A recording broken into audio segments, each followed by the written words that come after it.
Raju P Nair, Congress നേതാവ് നമ്മളോടൊപ്പം ചേരുകയാണ് പ്രതികരിക്കാൻ. ശ്രീ രാജു പി നായർ, ഇപ്പോൾ TG മോഹൻദാസിന്റെ വീട്ടിൽ പോലീസ് എത്തിയിരിക്കുകയാണ്. പോലീസിന്റെ നീക്കം എന്താണെന്ന കാര്യത്തിൽ ഇപ്പോൾ ഒരു വ്യക്തത വന്നിട്ടില്ല. ഏതായാലും അദ്ദേഹത്തിൽ നിന്ന് വിവരങ്ങൾ ശേഖരിക്കുന്നുണ്ട് എന്നാണ് മനസ്സിലാക്കുന്നത്.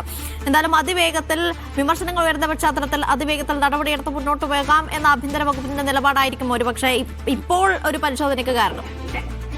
ഇപ്പോൾ ഒരു പരിശോധന എന്നല്ല, ഇത് ഇത്തരത്തിലുള്ള ക്രൈംസ് പലപ്പോഴും നമ്മുടെ കോടതികളിൽ ചെല്ലുമ്പോൾ മതിയായ തെളിവുകളോ ഒന്നുമില്ലാത്തതിന്റെ പേരിൽ ജാമ്യം ലഭിച്ചു പോകുന്ന സാഹചര്യമൊക്കെ ഉണ്ട്.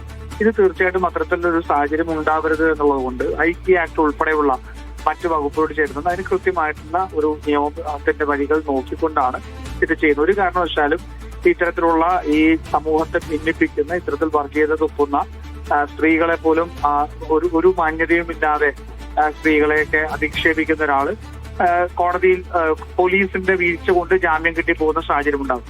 അതുകൊണ്ട് നമ്മൾ വൈകാരികമല്ല നിയമത്തെ നടപ്പാക്കുമ്പോൾ നമ്മൾ കാണേണ്ടത് കൃത്യമായിട്ടും വസ്തുതകളുടെയും തെളിവുകളുടെ അടിസ്ഥാനത്തിൽ. അതിന് തീർച്ചയായിട്ടും ഏറ്റവും വലിയ ഒരു ശ്രമം നടത്തിക്കൊണ്ട് തന്നെയാണ് പോലീസ് ഇപ്പോ ഈ നീക്കം നടത്തിയിരിക്കുന്നത്.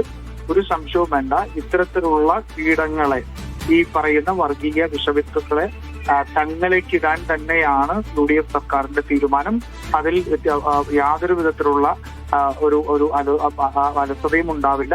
പക്ഷെ നിയമം നടപ്പാക്കുമ്പോൾ പലപ്പോഴും നമുക്കറിയാലോ, ഇത്തരത്തിൽ അധിക്ഷേപിച്ച് വരുന്ന ഈ ഓൺലൈൻ മീഡിയയിലൂടെ എല്ലാം വരുന്ന കേസ്, ഞാൻ തന്നെ പല കേസ് കൊടുത്തിട്ടുണ്ട്. എനിക്കെതിരെ വലിയ രീതിയിലുള്ള ആക്ഷേപം ഉണ്ടായപ്പോൾ.